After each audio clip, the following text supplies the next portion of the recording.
എവിടെ ഐക്യമുണ്ടോ അവിടെ ദൈവമുണ്ട്. എവിടെ സ്നേഹമുണ്ടോ അവിടെ ഐക്യവുമുണ്ട്. എവിടെ ഐക്യവും സ്നേഹവും ഉണ്ടോ അവിടെ ഒരു ദൈവരാജ്യത്തിൻ്റെ ചെറിയ പതിപ്പാണ് എന്ന് നമുക്ക് പറയാനായിട്ട് കഴിയും. സ്നേഹമാണ് പരിശുദ്ധാത്മാവിൻ്റെ ഏറ്റവും ശ്രേഷ്ഠമായ ഫലം എന്ന് പറയുന്നത്. ഐക്യത്തിൻ്റെ ഒരു വിപരീതമാണ് അനൈക്യം എന്ന് പറയുന്നത്. അപ്പം ഈ അനൈക്യത്തിനുള്ള കാരണം എന്താണ്? സ്നേഹം ഇല്ല എന്നത് തന്നെയാണ് അനൈക്യത്തിനുള്ള കാരണമെന്ന് പറയുന്നത്.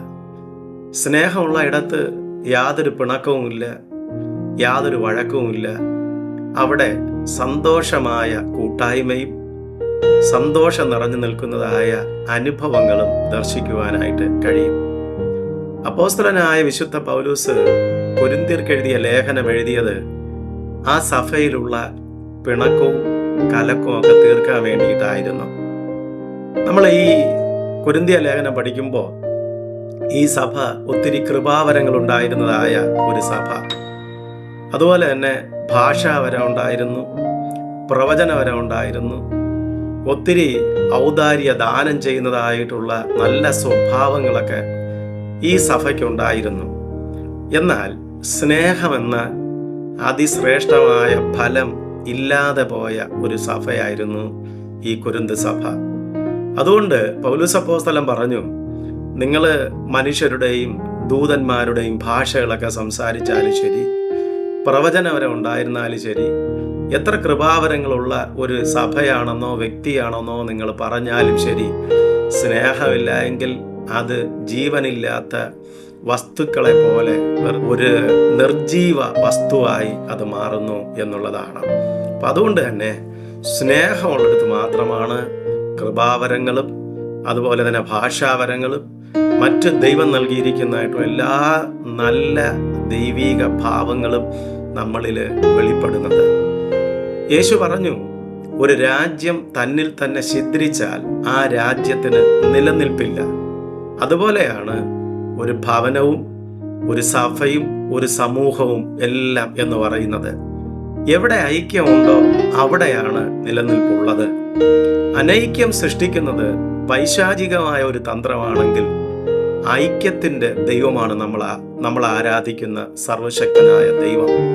യോഹന്നാൻ എഴുതിയ സുവിശേഷം 17-ാം അധ്യായത്തിൽ യേശു കർത്താവ് പറഞ്ഞു, ഞാനും പിതാവും ഒന്നായിരിക്കുന്നത് പോലെ അവരും നമ്മിൽ ഒന്നായി തീരേണ്ടതിന് തന്നെ എന്നാണ്. പിതാവും പുത്രനും പരിശുദ്ധാത്മാവും ഐക്യത്തിൽ ഒന്നായിരിക്കുന്നത് പോലെ കർത്താവ് ആഗ്രഹിക്കുന്നത് കർത്താവിൻ്റെ സഭയും കർത്താവിൻ്റെ മക്കളും ഐക്യത്തിലും സ്നേഹത്തിലും വളരണമെന്നാണ്.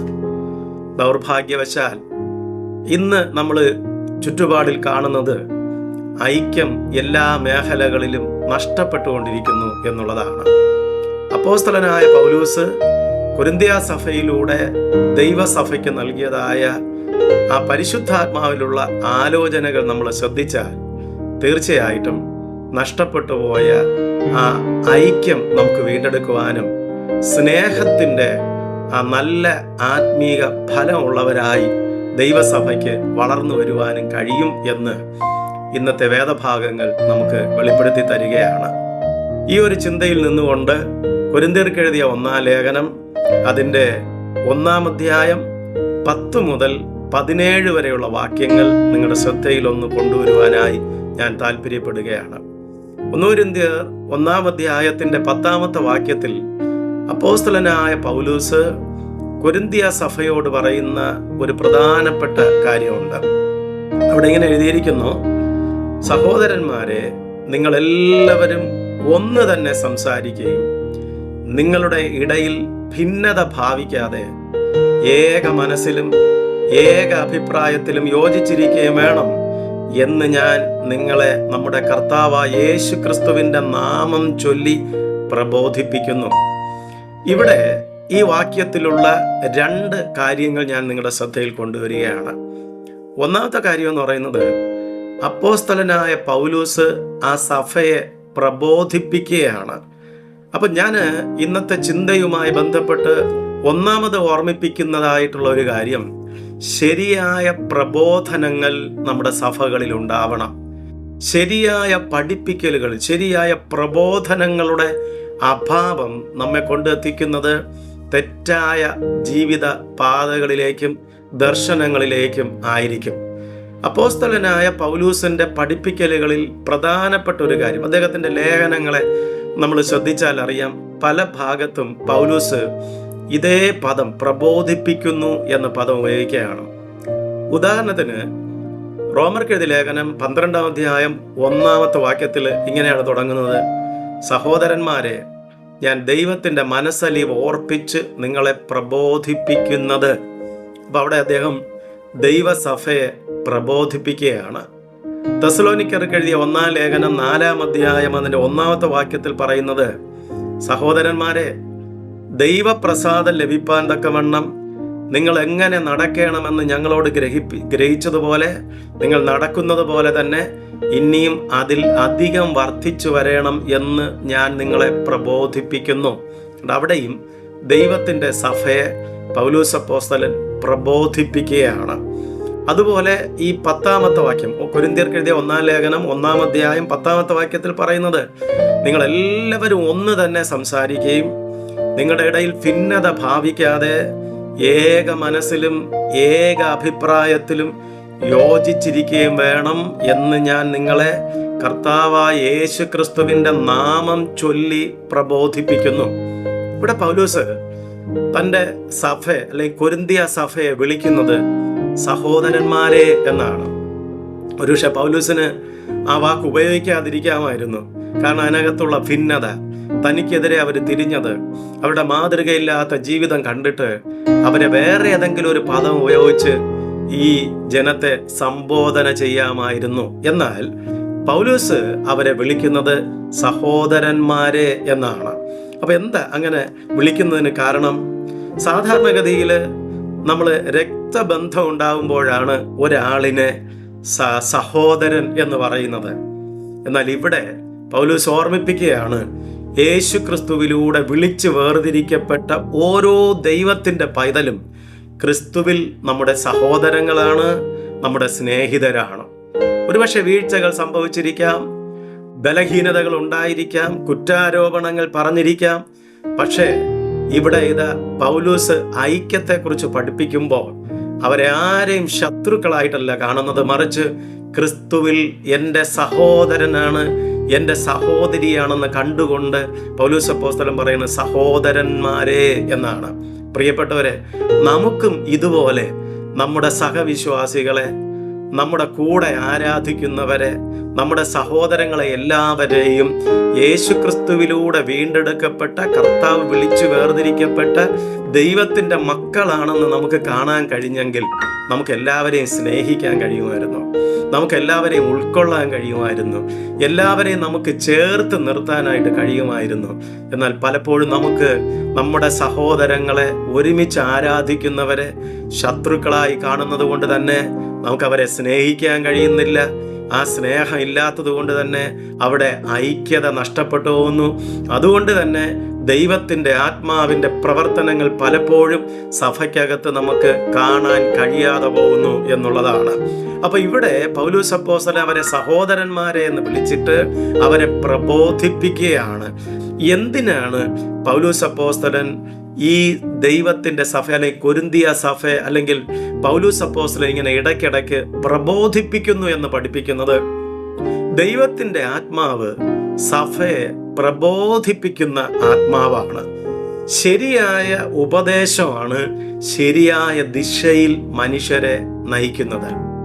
ദൈവത്തിൻ്റെ ആത്മാവ് കാലാകാലങ്ങളിൽ ദൈവത്തിൻ്റെ മക്കളെ ഉദ്ദീപിപ്പിച്ച് അവരിലൂടെ ദൈവത്തിൻ്റെ ആലോചനകൾ നമുക്ക് തന്ന് നമ്മെ ശരിയായ പാതയിൽ മാർഗനിർദ്ദേശം നൽകി നയിക്കുന്നതിന് വേണ്ടിയിട്ടാണ് ഉപദേഷ്ടാക്കന്മാരെയും അതുപോലെ തന്നെ പ്രബോധനം നടത്തുന്നതായിട്ടുള്ള ആളുകളെയും ഒക്കെ ദൈവം നമുക്ക് തന്നിരിക്കുന്നത്.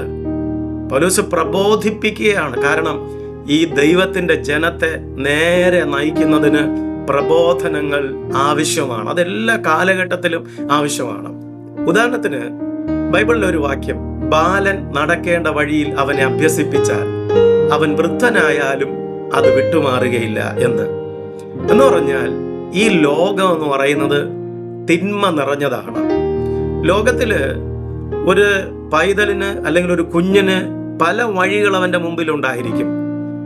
ഈ വഴികളെല്ലാം ഈ വഴികളിൽ ഏതാണ് ശരി, ഏതാണ് തെറ്റ് എന്ന് ഈ കുഞ്ഞിന് പലപ്പോഴും അറിയാൻ പറ്റത്തില്ല.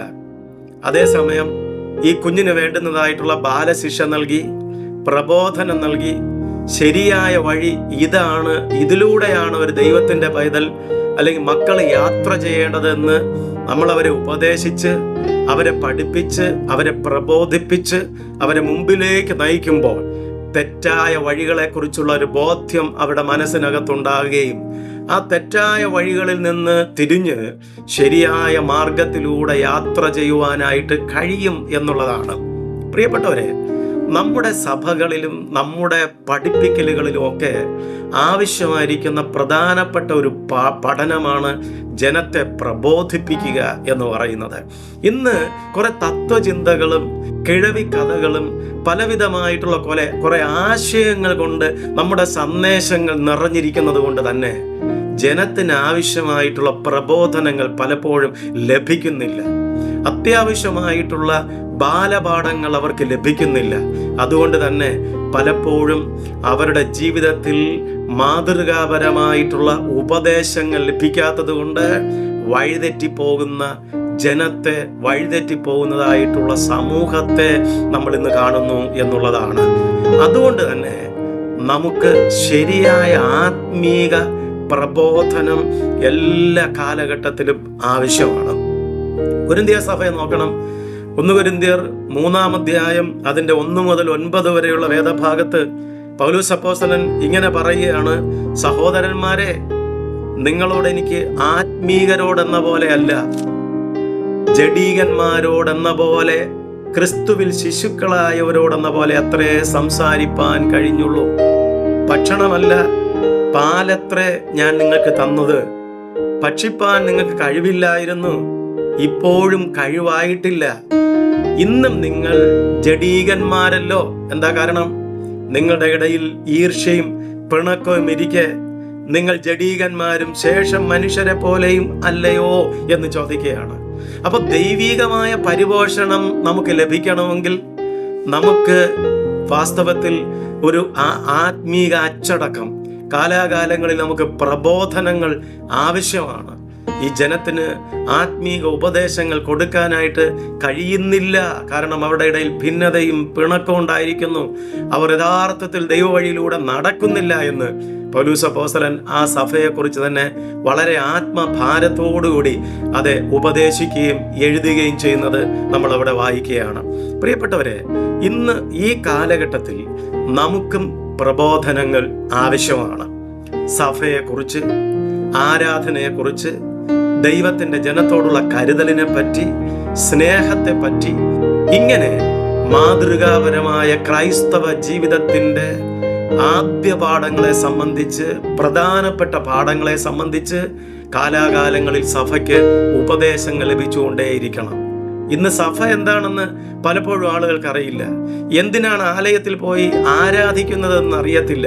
എങ്ങനെയാണ് മറ്റുള്ളവരോട് പെരുമാറേണ്ടതെന്ന് അത് പലപ്പോഴും അറിയുന്നില്ല. എന്ന് പറഞ്ഞാൽ അവരുടെ ജീവിതത്തിൽ സ്തോത്രം പ്രബോധനങ്ങൾ പലപ്പോഴും ലഭിക്കുന്നില്ല.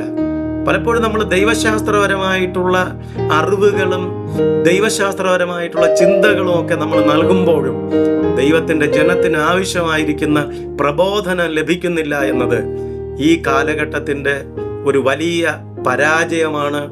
അതുകൊണ്ട് തന്നെ സ്നേഹത്തിൻ്റെ ആത്മാവ് വ്യാപരിക്കേണ്ട ഇടത്ത് ഇന്ന് അനൈക്യത്തിൻ്റെയും ഭിന്നതയുടെയും പിണക്കത്തിൻ്റെയും വൈരാഗ്യത്തിൻ്റെയും ഒരുമിച്ച് കൂടി വന്ന് ആരാധിക്കുമ്പോഴും അടുത്തിരുന്ന് ആരാധിക്കുന്നതായിട്ടുള്ള വ്യക്തിയുടെ മുഖത്ത് പോലും നോക്കാൻ മനസ്സില്ലാതെ, ആ വ്യക്തിയുടെ മുഖത്തേക്ക് നോക്കി ഒന്ന് ചിരിക്കാൻ പോലും മനസ്സില്ലാതെ ഏതോ ഒരു ലോകത്തിലിരുന്ന്, ഏതോ ഒരു മൂഢ ലോകത്തിലിരുന്ന് ആരാധിച്ച് മടങ്ങിപ്പോകുന്നതായിട്ടുള്ള ഒരു ജനത.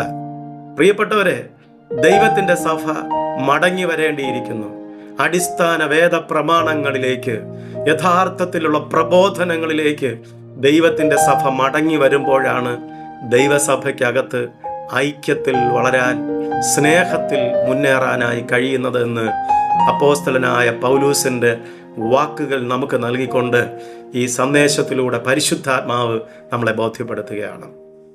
2, ഐക്യത്തിൽ, സ്നേഹത്തിൽ നമുക്ക് ഐക്യപ്പെടണമെങ്കിൽ പൗലോസ് അപ്പോസ്തലൻ ഇതിനകത്ത് പറയുന്ന മറ്റൊരു കാര്യം എന്ന് പറയുന്നത് വ്യക്തികളെ ക്രിസ്തുവിൻ്റെ സ്ഥാനത്ത് പ്രതിഷ്ഠിക്കാതിരിക്കുക.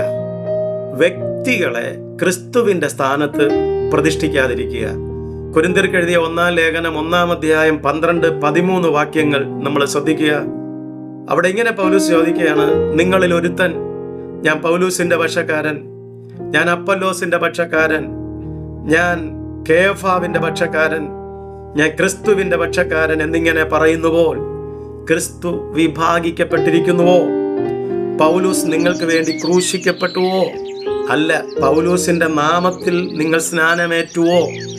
ഇങ്ങനെ പൗലൂസ് ഒത്തിരി ചോദ്യങ്ങൾ ആ സഭയോട് ചോദിക്കുകയാണ്. അപ്പൊ ഇവിടെ നമ്മൾ ശ്രദ്ധിക്കണം, വ്യക്തികളെ നമ്മൾ ബഹുമാനിക്കുകയും ആദരിക്കുകയും ഒക്കെ വേണം. കാരണം ബൈബിൾ പറയുന്നത് മാനത്തിന് അർഹരായവരെ നാം ബഹുമാനിക്കണം, മാനിക്കണം എന്നാണ്. എന്നാൽ ക്രിസ്തുവിൻ്റെ സ്ഥാനത്ത് വ്യക്തികളെ പ്രതിഷ്ഠിക്കപ്പെടുമ്പോൾ അവിടെ ദൈവത്തിന് മാനവും മഹത്വവും ലഭിക്കുന്നില്ല. ആ മഹത്വം ചില വ്യക്തികളിൽ കേന്ദ്രീകരിക്കപ്പെടുമ്പോൾ അവിടെ ഐക്യം നഷ്ടപ്പെടുന്നതായിട്ട് നമുക്ക് കാണുവാൻ കഴിയും. നോക്കണം, നമ്മൾ ഈ കൊരിന്ത്യ സഭയെ നമ്മൾ എടുക്കുമ്പോൾ ആ സഭയ്ക്കകത്ത് ദൈവത്തിന്റെ സ്നേഹം വെളിപ്പെട്ട നിമിത്തം അന്ധകാരത്തിലായിരുന്ന, ദുർമാർഗത്തിൽ ജീവിച്ചിരുന്ന, പാപത്തിൽ ജീവിച്ചിരുന്നതായിട്ടുള്ള ഒരു ജനതയോട് ദൈവം സ്തോത്രം കരുണ കാണിക്കുകയും അവർ യേശുക്രിസ്തുവിന്റെ കൂട്ടായ്മയിലേക്കും സ്നേഹത്തിലേക്കും വരുവാനായിട്ടിടയായി തീർന്നു. അപ്പോസ്തലനായ പൗലൂസ് താൻ അവിടെ സുവിശേഷ പ്രവർത്തനം എല്ലാം കഴിഞ്ഞ് ഈ സഭ സ്ഥാപിച്ച് മടങ്ങിപ്പോയപ്പോൾ അവിടെ വന്നത് അപ്പൊല്ലോസ് എന്ന് പറയുന്നതായിട്ടുള്ള ഒരു വ്യക്തിയാണ്. അപ്പൊല്ലോസ് ആരാണ്? നമ്മൾ അപ്പോസ്തല പ്രവൃത്തികളുടെ പുസ്തകം 18-ാം അധ്യായം അതിന്റെ 24 മുതൽ 28 വരെ വായിക്കുമ്പോൾ അലക്സാന്ദ്രിയക്കാരനായ അപ്പൊല്ലോസ്, അദ്ദേഹം വാഗ്വൈഭവമുള്ള ഒരു വ്യക്തിയായിരുന്നു. തിരുവഴുത്തുകളെ കുറിച്ച് നല്ല അവവാഹം ഉണ്ടായിരുന്ന ഒരു മനുഷ്യൻ. അദ്ദേഹം നല്ല വാക് സാമർഥ്യത്തോടെ പ്രസംഗിച്ചു, വളരെ വാചാലതയോടെ പ്രസംഗിച്ചു. അദ്ദേഹത്തിന്റെ തത്വചിന്തകളും ജ്ഞാനങ്ങളും എല്ലാം അദ്ദേഹം സഭയ്ക്കകത്ത് ആ ജനത്തിന് പകർന്നു കൊടുത്തു. എന്താ സംഭവിച്ചതെന്നറിയാമോ? ആ സഭയ്ക്കകത്ത് ഐക്യം നഷ്ടപ്പെടാനിടയായി, സ്നേഹം നഷ്ടപ്പെടാനായിട്ടിടയായി തീർന്നു. കുറെ ആളുകൾ പറഞ്ഞു, പൗലൂസൊക്കെ പ്രസംഗിച്ചത് പഴയ തിയോളജിയൊക്കെയാണ്, പഴയ ആശയങ്ങളാണ്, അതൊന്നും നമുക്ക് ഉൾക്കൊള്ളാനായിട്ട് പറ്റത്തില്ല. അവർ പറഞ്ഞു, അപ്പൊല്ലോസ് എന്ത് വാക്ചാതുര്യത്തോടെ പ്രസംഗിക്കുന്നു, അതുകൊണ്ട് അപ്പൊല്ലോസിന്റെ പക്ഷം ചേരാന്ന് പറഞ്ഞുകൊണ്ട് അങ്ങനെ സ്തോത്രം വാചാലതയ്ക്കും തത്വചിന്തയ്ക്കും ഒക്കെ പ്രാധാന്യം കൊടുക്കുന്നതായിട്ടുള്ള ഈ അപ്പൊല്ലോസിന്റെ കൂടെ കുറെ ആളുകൾ ചേർന്ന് നിൽക്കാനിടയായി തീർന്നു. വേറൊരു കൂട്ടം ആളുകളായിരുന്നു കേഫാവിന്റെ ആളുകൾ. അവര് യഹൂദ പാരമ്പര്യത്തിന് പ്രാധാന്യം കൊടുത്തവരാണ്. അവർ പറഞ്ഞു, ക്രിസ്തീയതയൊക്കെ ശരി തന്നെ, എന്നാൽ യഹൂദ പാരമ്പര്യത്തിൽ നിന്നുകൊണ്ട് വേണം ക്രിസ്തീയതയെ വളർത്തിയെടുക്കാനെന്നും അതുകൊണ്ട് തന്നെ യഹൂദ പാരമ്പര്യത്തിന് വെളിയിലുള്ളതായ ക്രിസ്തീയത അംഗീകരിക്കാൻ കഴിയില്ല എന്ന് പറഞ്ഞും അവർ വാദിക്കാനിടയായിത്തുന്നു. ഇവർ പാരമ്പര്യവാദികളായിരുന്നു, പാരമ്പര്യത്തിന് പ്രാധാന്യം കൊടുത്തവരായിരുന്നു. അവര് പറഞ്ഞു, ഞങ്ങളാണ് യഥാർത്ഥ ട്രഡീഷനിലുള്ള ആളുകളെന്ന് പറഞ്ഞ് അവരിങ്ങനെ ആളുകളെ വശത്താക്കാനിടയായി തീർന്നു. എന്താ സംഭവിച്ചത്? കുറെ ആളുകള് അത് നിമിത്തം സ്തോത്രം കേഫാവിന്റെ ആളുകൾ എന്ന് പറഞ്ഞുകൊണ്ട് അങ്ങോട്ട് മാറി നിൽക്കാനായിട്ടിടയായി തീർന്നു. വേറൊരു കൂട്ടരുണ്ടായിരുന്നു. അവർ ക്രിസ്തുവിന്റെ പക്ഷക്കാരാണ്. അതോടൊപ്പം തന്നെ പൗലൂസിന്റെ പക്ഷക്കാരും ഉണ്ടായിരുന്നു. പക്ഷെ ക്രിസ്തുവിന്റെ പക്ഷക്കാരെന്ന് പറഞ്ഞു, അവർ പറഞ്ഞു, ഈ ലോകം തിന്മ നിറഞ്ഞതാണ്, അതുകൊണ്ട് തന്നെ ഈ ലോകത്തിൽ നിന്ന് വേറിട്ട ഒരു ജീവിതം നയിക്കണം, ഞങ്ങൾ വിശുദ്ധിയോടെ ജീവിക്കണം, സാധാരണ ജനത്തെ കണ്ടാൽ തിരിഞ്ഞു നോക്കേണ്ട കാര്യമില്ല, വേറിട്ട് നിൽക്കണമെന്ന് പറഞ്ഞ് അവരാരാധനയും പ്രാർത്ഥനയും സ്തോത്രവും ഹല്ലേലൂയുമായിട്ട് മാത്രം നടന്നതായിട്ടുള്ള ഒരു കൂട്ടം ആളുകളാണ്. നമ്മൾ സമൂഹത്തിലേക്കൊന്ന് കണ്ണോടിച്ചാൽ ഈ 4 കൂട്ടം ആളുകളും ഇന്നും സഭയ്ക്കകത്തുണ്ട്.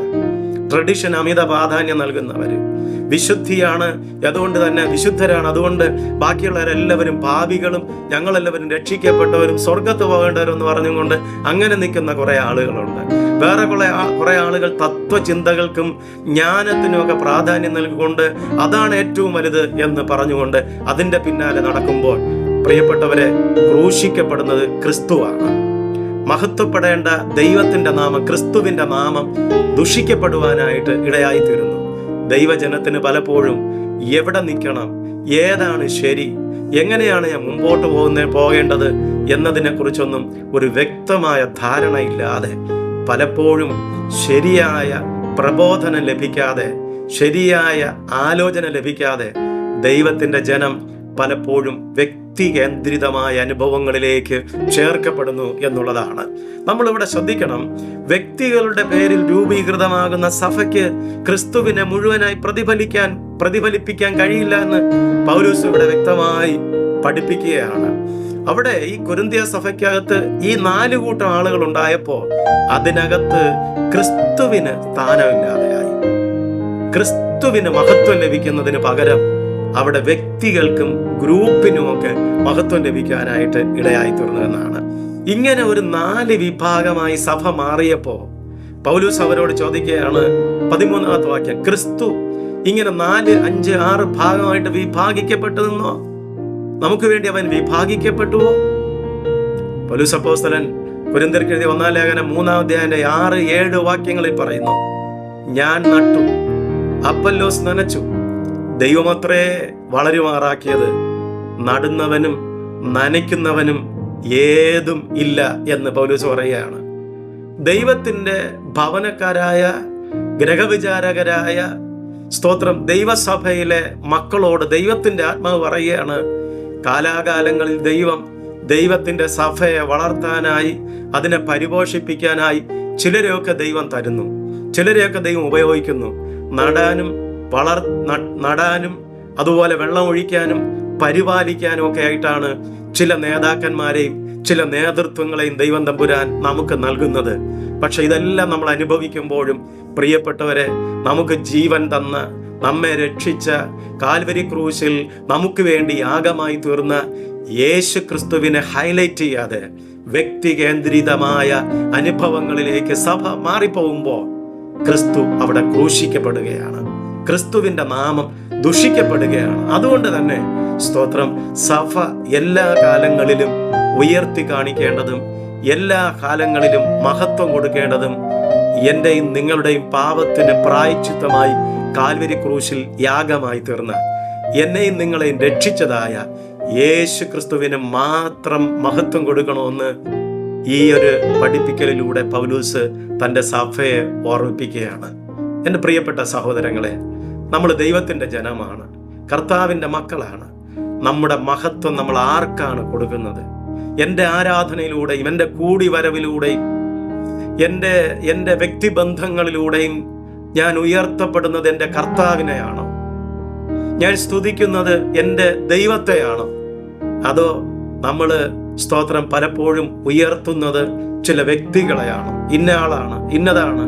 പ്രിയപ്പെട്ടവരെ, സഭയ്ക്ക് എന്തെങ്കിലും പുരോഗതി ഉണ്ടായിട്ടുണ്ടെങ്കിൽ, ദൈവം നമ്മുടെ സഭയും വിശ്വാസികളെ അനുഗ്രഹിച്ചിട്ടുണ്ടെങ്കിൽ സ്തോത്രം, അതിന് കാലാകാലങ്ങളിൽ ദൈവം ചിലരെ ഉപയോഗിച്ചു, ചിലരെ നടാൻ വേണ്ടി, ചിലരെ വെള്ളം ഒഴിക്കാൻ വേണ്ടി. പക്ഷെ അതിനെ പരിപാലിച്ച് അതിൽ നിന്ന് നല്ല ഫലങ്ങൾ പുറപ്പെടുവിക്കുവാൻ തക്കവണ്ണം സഹായിക്കുന്നത് സർവശക്തനായ ദൈവമാണ്. അതുകൊണ്ട് തന്നെ മഹത്വം കൊടുക്കേണ്ടത് അതിന് കാരണഭൂതനായിരിക്കുന്ന ദൈവത്തെയാണെന്ന് ഈ വചനത്തിലൂടെ ദൈവത്തിൻ്റെ ആലോചന, അല്ലെങ്കിൽ ഈ വചനത്തിലൂടെ ദൈവം സഭയെ ബോധ്യപ്പെടുത്തുകയാണ്. മൂന്നാമത് അദ്ദേഹം ഈ പാഠഭാഗത്തിനകത്ത് പറയുന്ന മറ്റൊരു കാര്യം, സഭയുടെ ശരിയായ ദൗത്യം എന്തെന്ന് സഭ എപ്പോഴും ബോധ്യപ്പെട്ടിരിക്കണം. സഭയുടെ ദൗത്യം എന്താണെന്ന് മറന്നു പോകുമ്പോഴാണ് സഭ അനൈക്യത്തിലേക്കും ഭിന്നതയിലേക്കും ഒക്കെ പോകുന്നത്. സഭയുടെ ദൗത്യം എന്താണെന്നും എന്നെ എന്തിനാണ് ദൈവം വിളിച്ചിരിക്കുന്നതെന്നും ബോധ്യപ്പെട്ടാൽ സഭയ്ക്ക് സ്നേഹത്തിൽ ഐക്യപ്പെട്ടുകൊണ്ട് വളരാനായിട്ട് കഴിയും എന്നുള്ളതാണ്.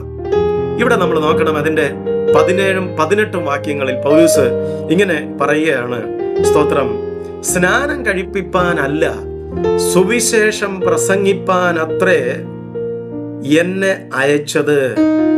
സ്നാനം കഴിപ്പിപ്പാനല്ല സുവിശേഷം അറിയിപ്പാനത്രേ ക്രിസ്തു എന്നെ അയച്ചത്. ക്രിസ്തുവിൻ്റെ ക്രൂശ് വ്യർത്ഥമാകാതിരിക്കേണ്ടതിന് വാക്ചാതുര്യത്തോടെ അല്ലതാനും ക്രൂശിന്റെ വചനം നശിച്ചു പോകുന്നവർക്ക് ബോഷത്വവും രക്ഷിക്കപ്പെടുന്നവർക്കോ അത് ദൈവശക്തിയും ആകുന്നു എന്നാണ്. അപ്പൊ പൗലോസ് പറയാണ്, എൻ്റെ മിഷനെ കുറിച്ച് എനിക്ക് വ്യക്തമായ ബോധ്യമുണ്ട്. എന്താണ് എൻ്റെ മിഷൻ? എൻ്റെ മിഷൻ എന്ന് പറയുന്നത് യേശു ക്രിസ്തുവിനെ, ക്രൂശിതനായി മരിച്ച് അടക്കപ്പെട്ട് ഉയർത്തെഴുന്നേറ്റ് ജീവിക്കുന്ന യേശു ക്രിസ്തുവിനെ കുറിച്ച് മറ്റുള്ളവരോട് അറിയിക്കുക, മറ്റുള്ളവരോട് പ്രസംഗിക്കുക എന്നുള്ളതാണ് എന്നെ ദൈവം ഏൽപ്പിച്ചിരിക്കുന്നതായിട്ടുള്ള മിഷൻ എന്നുള്ളത് പൗലൂസിന്റെ ഹൃദയത്തിനകത്ത് എപ്പോഴും ഉണ്ടായിരുന്നതായ ഒരു വലിയ ചിന്തയാണ്. പത്രോസ് അപ്പോസ്തലൻ പറയുന്നു, നിങ്ങളുടെ വിളിയും തെരഞ്ഞെടുപ്പും അധികം ഉറപ്പാക്കിക്കൊള്ളുവിൻ എന്നാണ്. എന്താണ് എൻ്റെ നിങ്ങളുടെ മിഷൻ എന്ന് പറയുന്നത്? സഭ ലോകത്തിന്റെ വെളിച്ചമാണ്, ഭൂമിയുടെ ഉപ്പാണ്. ഇരുള് നിറഞ്ഞ, അന്ധകാരം നിറഞ്ഞ ഈ ലോകത്തിൽ വെളിച്ചമായി തീരാനാണ് ദൈവം സഭയെ, എന്നെയും നിങ്ങളെയും വിളിച്ചിരിക്കുന്നത്. മാത്രമല്ല, കാരം നഷ്ടപ്പെട്ടുകൊണ്ടിരിക്കുന്ന ഈ സമൂഹത്തിന്റെ മുമ്പിൽ കാരമുള്ള ഉപ്പായി ജീവിക്കാൻ ദൈവം വിളിച്ചിരിക്കുകയാണ്.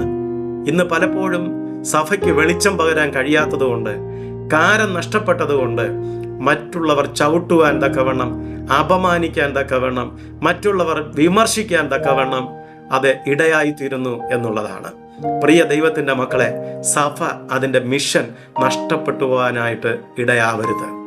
ദൈവം നമ്മെ വിളിച്ചിരിക്കുന്നത് ലോകത്ത് ജ്യോതിസുകളെ പോലെ ശോഭിക്കാനാണ്. ക്രിസ്തുവിന്റെ വരവിന് വേണ്ടി ദൈവജനത്തെ ഒരുക്കാൻ വേണ്ടിയിട്ടാണ്.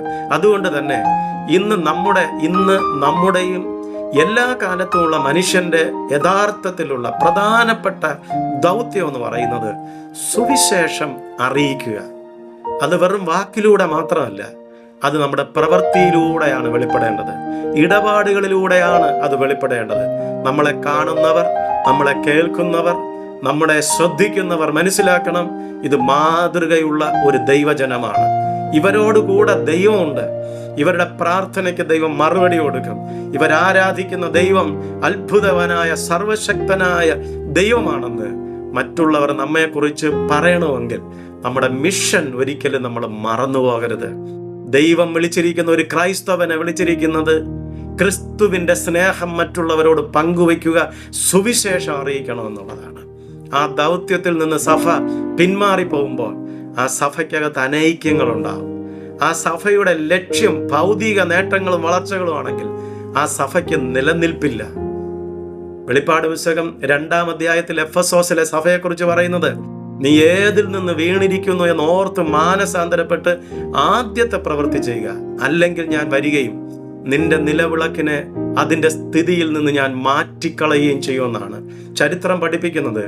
ഈ എഫെസോ സഭ, ദൈവത്തിൻ്റെ സ്നേഹം പകർന്ന സഭ, ഒടുവിൽ ആ സഭ ഇല്ലാതായി തീരാൻ ഇടയായിത്തീർന്നുവെന്നാണ്. പ്രിയപ്പെട്ടവരെ, ക്രിസ്തുവിൻ്റെ ദൗത്യം മറന്ന് നമ്മൾ ഒരിക്കലും പ്രവർത്തിക്കാനായിട്ട് പാടില്ല. എന്നെയും നിങ്ങളെയും ദൈവം എന്തിനാണ് വിളിച്ചിരിക്കുന്നത് എന്നുള്ള യഥാർത്ഥ ബോധ്യം എപ്പോഴും നമുക്ക് ഉണ്ടായിരിക്കേണ്ടത് ആവശ്യമാണ്. 4-ാമത് ഈ ഭാഗത്ത് പൗലോസ് പറയുന്ന വളരെ പ്രധാനപ്പെട്ട ഒരു കാര്യമുണ്ട്. അതിൻ്റെ 10-ാമത്തെ വാക്യത്തിൽ, സ്നേഹത്തിൽ ഐക്യപ്പെട്ടവരായി സഭ വളരണം. സഭ സ്നേഹത്തിൽ ഐക്യപ്പെട്ടവരായി വളരണം. 10-ാമത്തെ വാക്യം ഒന്നുകൂടി ഞാൻ നിങ്ങളെ ഓർമ്മിപ്പിക്കുകയാണ്. സഹോദരന്മാരെ, നിങ്ങളെല്ലാവരും ഒന്ന് തന്നെ സംസാരിക്കുകയും നിങ്ങളിടയിൽ ഭിന്നത ഭാവിക്കാതെ ഏക മനസ്സിലും ഏക അഭിപ്രായത്തിലും യോജിച്ചിരിക്കുകയും വേണം എന്ന് ഞാൻ നിങ്ങളെ പ്രബോധിപ്പിക്കുന്നു. അപ്പൊ ഇവിടെ പൗലോസ് പറയുകയാണ്, നിങ്ങളുടെ ഇടയിൽ ഒന്ന് തന്നെ, നിങ്ങളെല്ലാവരും ഒന്ന് തന്നെ സംസാരിക്കണം. മനസ്സിലായോ?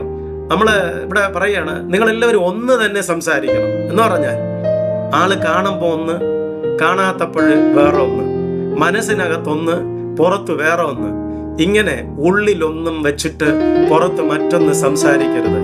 ആളുകളെ കാണുമ്പോൾ ഒരു കാര്യം പറഞ്ഞിട്ട് ഇറങ്ങിപ്പോകുമ്പോൾ മറ്റൊന്ന് സംസാരിക്കരുത്. ഇത് ദൈവത്തിന്റെ മക്കൾക്ക് ചേർന്നതല്ല. പിന്നെ എന്ത് ചെയ്യണം? നിങ്ങളെപ്പോഴും ഒന്ന് തന്നെ സംസാരിക്കണം. നിങ്ങളുടെ സംസാരത്തിൽ യൂണിറ്റി ഉണ്ടായിരിക്കണം. നിങ്ങളുടെ സംസാരത്തിൽ സ്നേഹം ഉണ്ടായിരിക്കണം.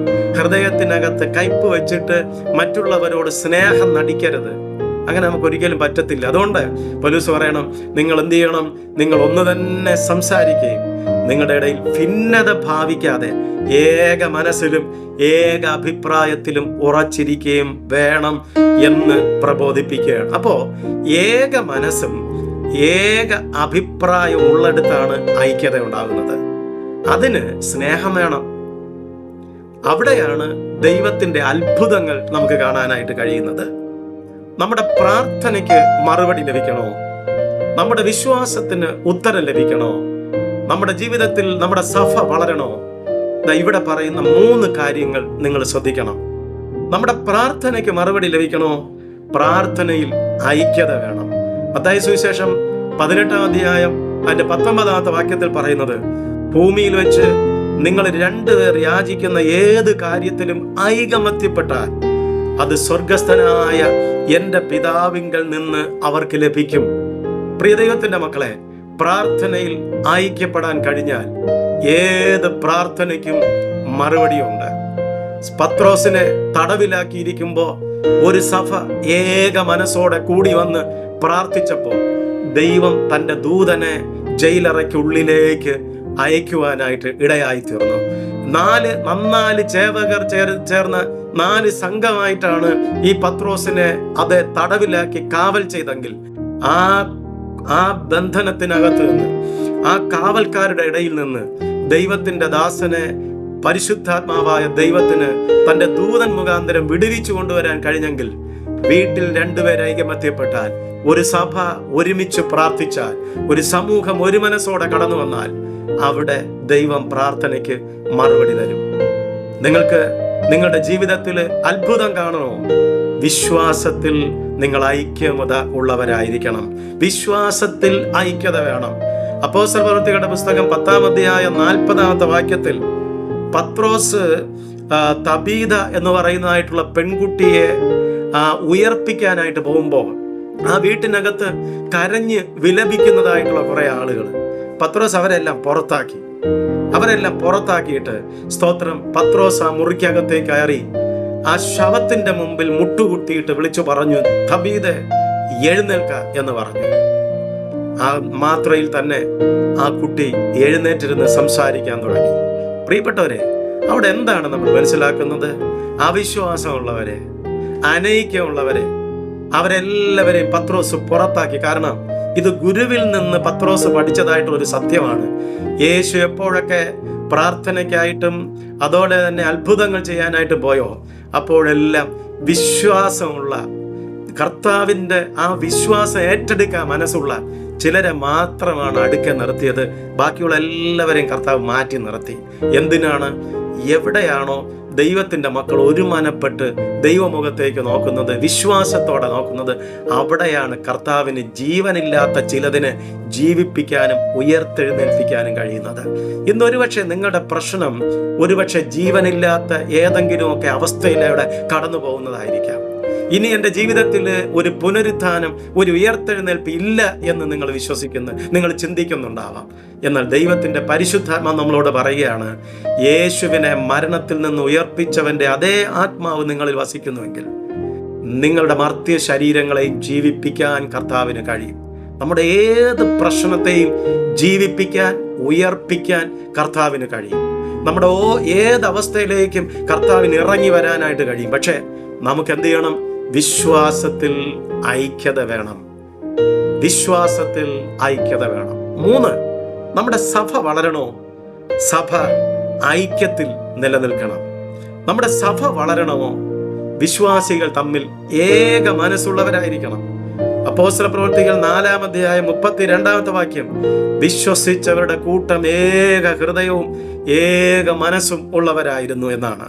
1-ാം നൂറ്റാണ്ടിലെ സഭ വളരാൻ കാരണം ആ സഭയ്ക്കകത്ത് സ്തോത്രം വലിയവനെന്നും ചെറിയവനെന്നും വലിപ്പ ചെറുപ്പങ്ങളൊന്നും ഇല്ലായിരുന്നു.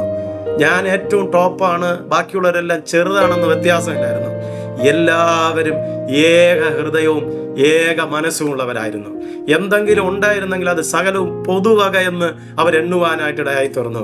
അവരുടെ ഉള്ളിനകത്ത് എനിക്ക് വളരണം, മറ്റവനെ ഇടിച്ചു താഴ്ത്തണം എന്നുള്ള ചിന്തയൊന്നും ഉണ്ടായിരുന്നില്ല. അതുകൊണ്ട് തന്നെ സഭ ഓരോ ദിവസവും വളർന്നുകൊണ്ടിരുന്നു.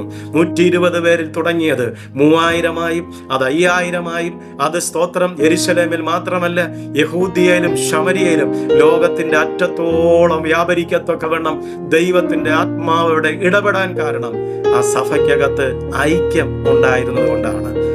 അങ്ങനെ നമ്മൾ ഐക്യത്തിൽ വളരണമെങ്കിൽ ദൈവത്തിന്റെ ഇഷ്ടം എൻ്റെ ഇഷ്ടമായി മാറണം. ജീവിക്കുന്നത് ഞാനല്ല, ക്രിസ്തുവാണ് എന്നിൽ ജീവിക്കുന്നത് എന്ന് ചിന്തിക്കണം. അവനോ വളരണം, ഞാനോ കുറയണം എന്ന ഭാവം നമ്മിലുണ്ടാകണം. സ്നേഹത്തിൽ വളരാൻ കഴിയണം. യേശു ക്രിസ്തുവിന്റെ കൽപ്പനകൾ നമ്മൾ അനുസരിക്കുമ്പോൾ സ്നേഹത്തിൽ വളരാനായിട്ട് കഴിയും. കർത്താവ് യേശു പറഞ്ഞു, നിങ്ങൾ എൻ്റെ കൽപ്പനകൾ പ്രമാണിക്കുന്നുവെങ്കിൽ എൻ്റെ സ്നേഹത്തിൽ വസിക്കും എന്ന്. നമുക്ക് ക്രിസ്തുവിന്റെ സ്നേഹത്തിൽ വസിക്കാം. ക്രിസ്തുവിന്റെ സ്നേഹം നമ്മളെ എപ്പോഴും ഒരുമിപ്പിച്ച് ഐക്യത്തിൽ വളരാനായിട്ട് സഹായിക്കട്ടെ. ഞാൻ നിങ്ങളോട് 4 കാര്യങ്ങൾ പറഞ്ഞു. 1, സഭ സ്നേഹത്തിൽ ഐക്യപ്പെടണമെങ്കിൽ അവിടെ നമുക്ക് ശരിയായ പ്രബോധനങ്ങൾ ഉണ്ടാവണം. 2, വ്യക്തികളെ ക്രിസ്തുവിന്റെ സ്ഥാനത്ത് ഒരിക്കലും പ്രതിഷ്ഠിക്കാതിരിക്കണം. 3, നമ്മുടെ മിഷൻ, സഭയുടെ മിഷൻ ഒരിക്കലും മറന്നു പോകാതിരിക്കണം. 4, നമ്മുടെ സഭ സ്നേഹത്തിൽ ഐക്യപ്പെട്ടവരായി വളരണം എന്നുള്ളതാണ്. പ്രിയപ്പെട്ടവരെ, അങ്ങനെ നമുക്ക് വളരാനായിട്ട് ദൈവത്തിന്റെ ആത്മാവ് കൃപ നൽകട്ടെ. നമുക്ക് ദൈവത്തോട് പ്രാർത്ഥിക്കാം. ഇന്നുണ്ടായിരിക്കുന്നതായ എല്ലാവിധമായ അനൈക്യത്തിന്റെ ആത്മാവും പിശാചിന്റെ ശക്തികളും സഭയിൽ നിന്ന് ഉന്മൂലനം ചെയ്യപ്പെടുവാൻ, ദൈവത്തിന്റെ ആത്മാവിന്റെ വലിയ വ്യാപാരം നമ്മുടെ സഭകളിൽ ഉണ്ടാകാൻ, ഒരു ഉണർവ് ഈ കാലഘട്ടത്തിൽ നമ്മുടെ സഭയ്ക്കകത്ത് വളർന്നു വരുവാൻ, ചെറുപ്പക്കാര് വിശ്വാസത്തിൽ ബലപ്പെട്ട് കർത്താവിന് വേണ്ടി ജീവൻ ത്യജിക്കാൻ തയ്യാറാവുന്നവരായി നിലനിൽക്കുന്നത് കാണുവാൻ പരിശുദ്ധാത്മാവ് നമ്മളെ സഹായിക്കട്ടെ. നമ്മുടെ തലമുറയിൽ നിന്ന് ചിലരെ ദൈവം അതിനായി എഴുന്നേൽപ്പിക്കട്ടെ എന്ന് പ്രാർത്ഥിച്ചുകൊണ്ട് ഞാൻ ഈ സന്ദേശത്തിൽ വിടവാങ്ങുന്നു. കർത്താവ് നമ്മളെല്ലാവരെയും അനുഗ്രഹിക്കട്ടെ. ആമേൻ, ആമേൻ.